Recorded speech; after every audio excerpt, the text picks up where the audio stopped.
Hi viewers, அஸ்ஸலாமு அலைக்கும். நான் இன்றைக்கி என்ன சமைக்க போகிறேன்னா மட்டன் ஷல்லி பண்ண போகிறேன். இதுக்கு பேர் வந்து மட்டன் ஷல்லி. இதில் தேங்காய் சேர்க்க மாட்டோம். இதை பாருங்கள், 2 வெங்காயம் கட் பண்ணியிருக்கேன். எப்படியோ 1/4 கிலோக்கு மேலே தான் இருக்குது கறி இது. ஸோ 2.5 வெங்காயம், ஒரு 3 தக்காளி, அப்புறம் 3 பச்சை மிளகாய், கொத்தமல்லி. இந்த வந்து இதுக்கு தான் அந்த மட்டன் ஷல்லிக்கு நான் செய்ய போகிறேன். அதுக்கப்புறம் வெண்டைக்காய் பொரியல் பண்ண போகிறேன். இதுவும் வெண்டைக்காய் கட் பண்ணி வச்சுருக்கேன். ஒரு பெரிய வெங்காயம் கட் பண்ணி வச்சுருக்கேன். ஒரு 7-8 பூண்டு பல் கட் பண்ணி வச்சுருக்கேன். அப்புறம் 2 பச்சை மிளகாய். ஸோ இது வந்து வெண்டைக்காய் பொரியலுக்கு. அதுக்கப்புறம் இது தக்காளி ரசம். இது தக்காளி ரசம்னா இங்கே பாருங்கள், நான் தக்காளியும் புளி போட்டு நல்லா வேக வச்சுருக்கேன். கொஞ்சம் மஞ்சள் தூள் போட்டு நல்லா வேக வச்சுருக்கேன். இதோட ரசம் இதெல்லாம் எடுக்கணும், தண்ணி, இது ரசம் தண்ணி எடுத்துகிட்டு அதுக்கப்புறம் இதில் வெங்காயம், கருவேப்பிலை, கடுகு போட்டு தாளிக்க போகிறேன். இதுவும் அப்புறம் இது வந்து இந்த தாளிக்கிறப்போ இந்த பூண்டு, இந்த பச்சை மிளகாய், இது வெந்தயம். இது ரொம்ப மெலிசாக இல்லாமல் லைட்டாக மெலிசாக இருக்கணும். ரொம்ப அப்புறம் குறை கூட இருக்கக்கூடாது. ஸோ இது 3 மெத்தட் வந்து நாங்கள் அரைச்சிட்டு இது தாளிக்கிறப்போ இதுவும் போட்டுட்டு நல்லா எண்ணெயில் வதக்கணும், நல்லா வதக்கணும். ஓகே வியூவர்ஸ், இது ரசத்துக்கு ரெடி பண்ணியிருக்கேன். இதெல்லாம் கட் பண்ணி வச்சுருக்கேன். ஸோ நான் எப்படி சமையல் பண்ணுறேன்னு பாருங்கள். ஓகே வியூவர்ஸ், இப்போ பாருங்கள், எண்ணெய் நல்லா சூடாகிடுச்சு. இது வந்து நான் போட போகிறேன். பட்டை, லவங்க, ஏலக்காய், இது கசகசை, அப்புறம் வந்து இது வந்து ஜாப்பல்னு சொல்லுவாங்க. இதுக்கு இது போட போகிறேன் பாருங்கள். ஸோ இது போட்ட இதில் அப்புறம் இதில் பாருங்கள் கடுகு போட போகிறேன் வெண்டைக்காய் பொரியலுக்கு. ஓகே, இது வந்து நல்லா இதாகிடுச்சா. இப்போ இந்த வெங்காயம் எடுத்து நான் இதில் போட போகிறேன். இந்த கறிக்காக இது மட்டன் கறிக்கு. ஓகே,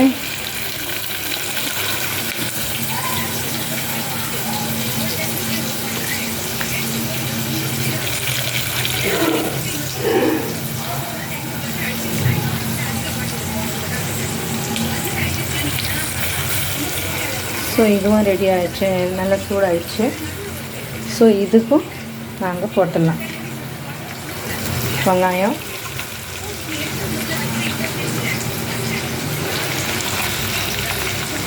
அப்புறம் இது கருவேப்பிலை, வெண்டைக்காய் பொரியலுக்காக,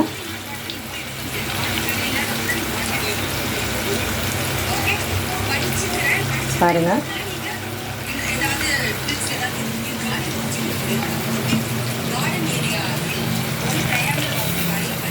இது வெண்டைக்காய்க்குது.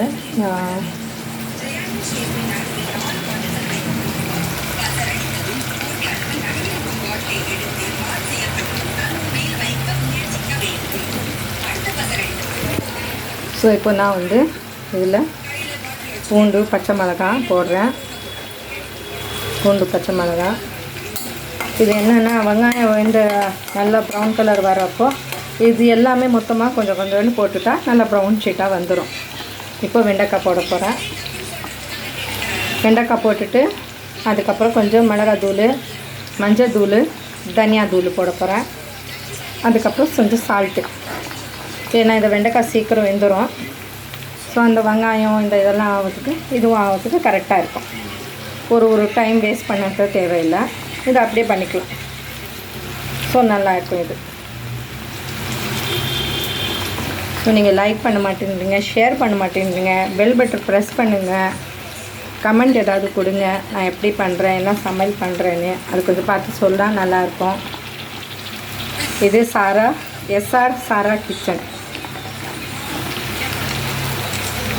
SR கிச்சன் இது.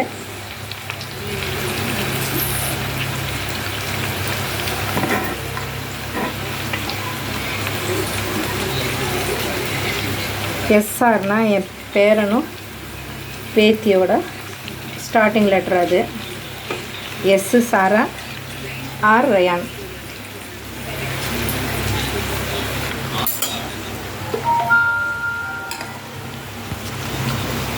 ஸோ நீங்கள் பாருங்கள், இது மொத்தமாக மசாலா போட போகிறேன். தனியா தூள், மிளகாய் தூள், மஞ்சள் தூள், சால்ட்டு, அப்புறம் இது பெருங்காயம். இது அப்படியே இதில் போட போகிறேன். பாருங்கள்.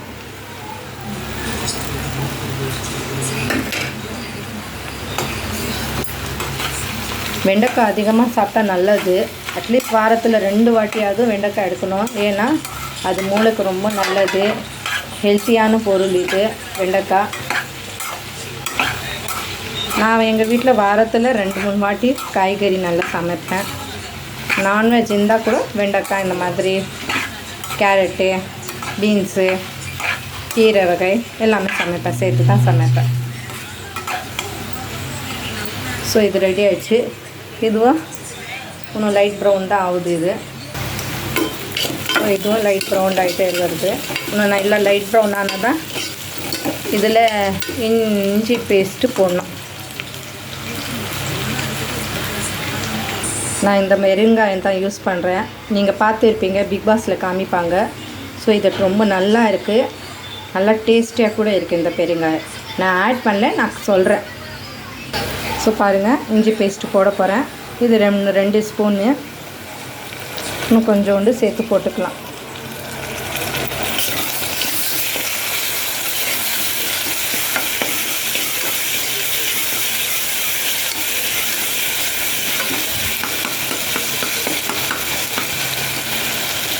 இது நல்லா வாசனை வர வரைக்கும் வதக்கணும். நான் குக்கரில் அதிகமாக இது போட மாட்டேன்.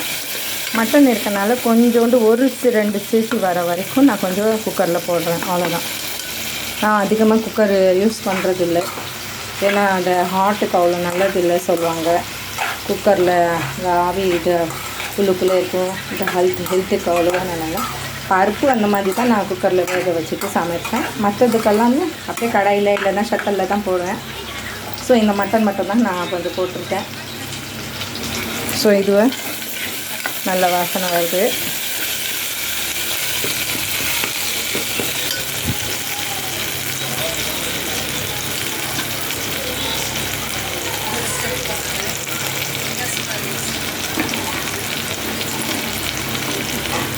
இப்போ இந்த கறி போட்டுடலாம்.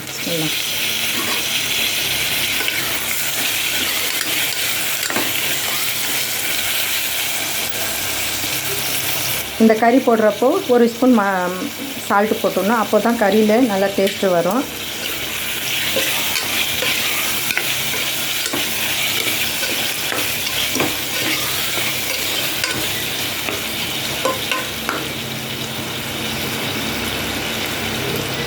கொஞ்சம் பச்சை மிளகாய் போட்டுடலாம்.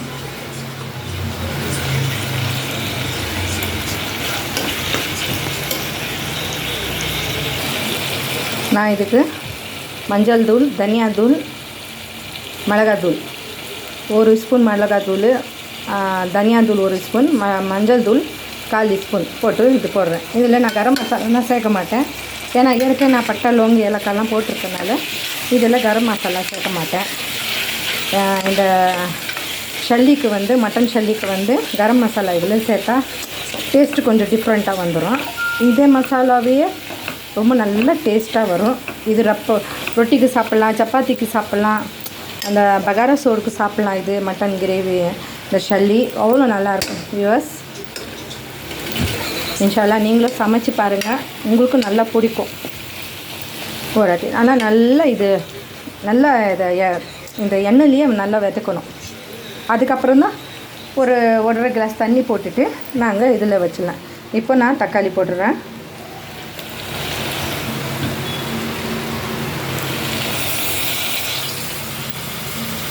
எல்லாமே வாஷ் பண்ணி நான் கட் பண்ணி வச்சுருக்கேன்.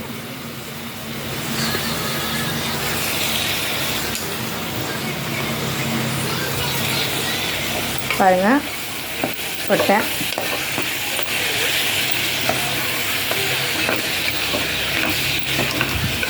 ஒரு கையில் ஃபோனு, ஒரு கையில் கரண்டி பிடிச்சிட்ருக்கேன். அதனால தான் இது ஆடுது. எங்கள் வீட்டில் பிடிங்க சொன்னான்னா பிடிக்க மாட்டாங்க. நீயே பண்ணிக்கோ சொல்லுவாங்க. என் ஹஸ்பண்ட் கிட்ட சொன்னால் கூட பண்ண மாட்டாங்க அவங்க. இப்போ இது வெண்டைக்காய் இது ஆகிடுச்சு. எனக்கு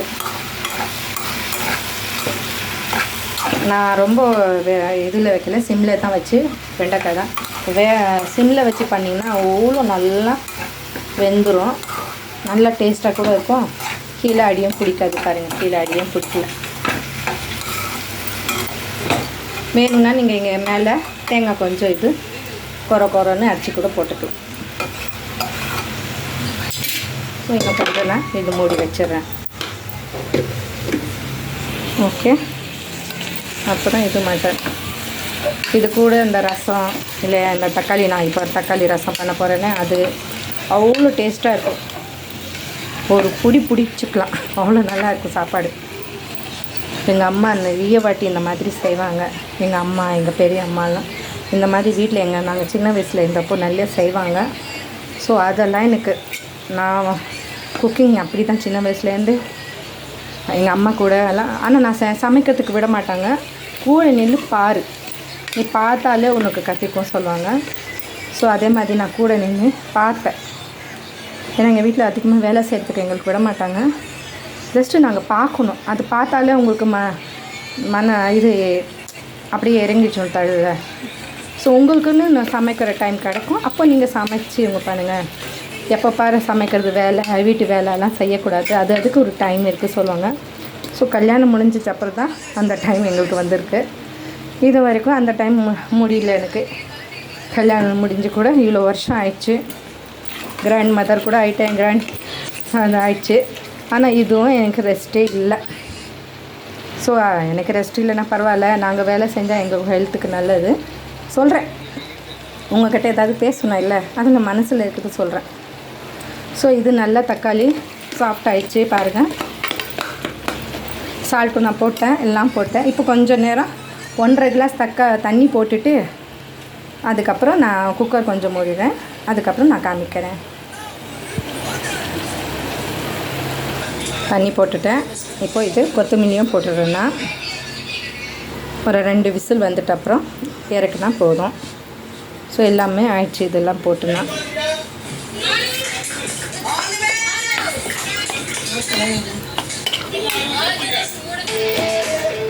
என்னடா சத்தம் வருது பார்க்குறீங்களா? பிக் பாஸ் ஓடிக்கிட்டு இருக்கு எங்கள் வீட்டில். பாருங்கள், நல்லா இந்த மாதிரி பிசங்கி இந்த தக்காளியோட ரசம் இது ஜூஸ் எடுக்கணும். ஓகே, ஸோ பாருங்கள், இதில் இது கடுகு போட போகிறேன். இதில்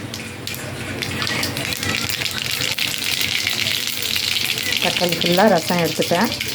இந்த பாருங்கள், ஃபுல்லாக எடுத்துகிட்டு இது தக்காளி ரசம். இப்போ இதில் வெங்காயம் போடுறேன். வெங்காயம், கருவேப்பிலை எல்லாம் போட்டு வச்சுருக்கேன். பாருங்கள்,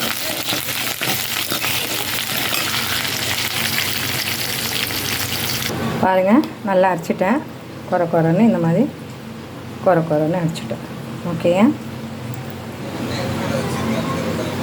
ஸோ இந்த பெருங்காயம் போட போகிறேன். இப்போ அவ்வளோ நல்லா இருக்குது இது டேஸ்ட்டு.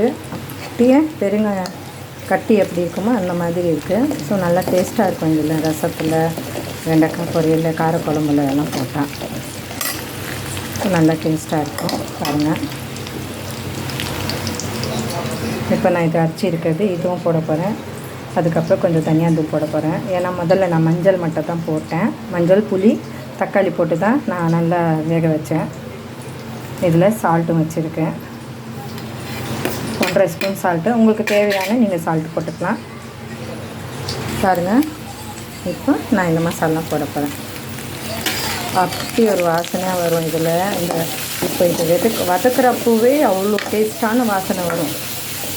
பூண்டு, பச்சை மிளகாய், வெந்தயம் அவ்வளோ டேஸ்ட்டாக இருக்கும். வியூவர்ஸ், நீங்கள் சமைச்சு பாருங்கள். தக்காளி ரசம், வெந்தயம் தக்காளி ரசம் கூட நீங்கள் சொல்லிக்கலாம்.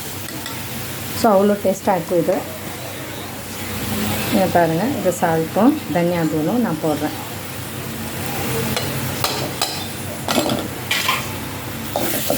ஸோ மசாலா வந்துச்சு.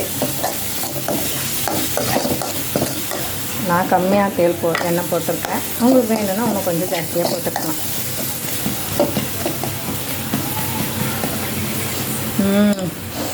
ஆஹா, நல்ல ஸ்மெல் வருது வியூவர்ஸ்.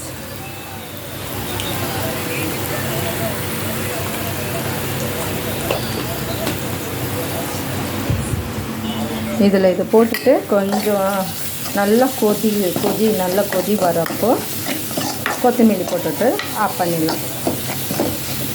இது நல்லா எண்ணெயில் வதக்கணும். வதக்கிற அப்புறம் தான் இதில் எடுத்து போடணும். இதில் எடுத்துகிட்டு போட்டது நல்லா கொதி வரப்போ நீங்கள் இது போட்டுக்கலாம். என்னது, கொத்தமல்லி பாருங்கள்.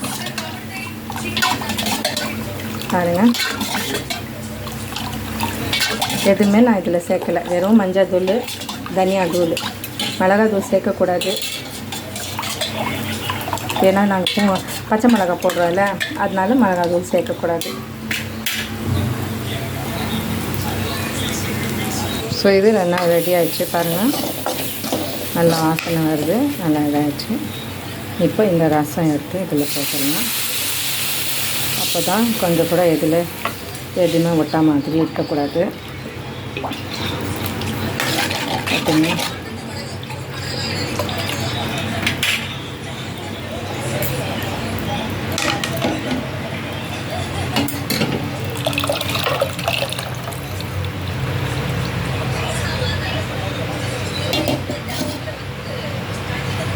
இப்போ நீங்கள் பார்க்கலாம், நல்லா இதாகிடுச்சு. இப்போ இது வந்து நான் வேறு கடையில் போட்டுருவேன்.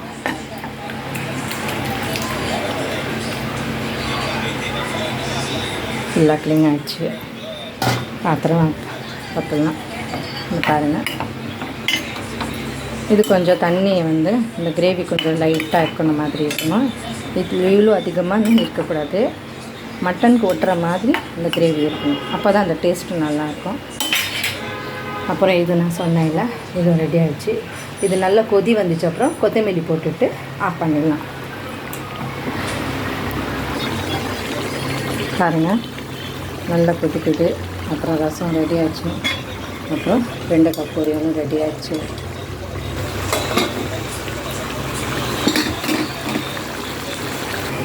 பாருங்கள், நல்லா கொதி வருது. இப்போ நான் இந்த கொத்தமல்லி போட்டுறேன். கொத்தமல்லி போட்டுட்டு கேஸ் ஆஃப் பண்ணிடுறேன். இதே மாதிரி செஞ்சு பாருங்கள், நல்லா. அப்புறம் இது பாருங்கள், மட்டன் ஷல்லியும் ஃபுல்லாக ரெடி ஆகிடுச்சு. திக்காகிடுச்சு. இந்த மாதிரி தான் திக்காக வைக்கணும், தண்ணியாக வைக்கக்கூடாது. இப்போ இதுவும் ரெடி ஆகிடுச்சு. ஸோ பாருங்கள் வியூவர்ஸ், தக்காளி ரசம், தக்காளி வெந்தயம் ரசம், வெண்டைக்காய் பொரியல், மட்டன் ஷல்லி. உங்களுக்கு பிடிச்சிருந்தால் லைக் பண்ணுங்கள், ஷேர் பண்ணுங்கள், சப்ஸ்கிரைப் பண்ணுங்கள். தேங்க்யூ. அல்லாஹ் ஹாஃபீஸ்.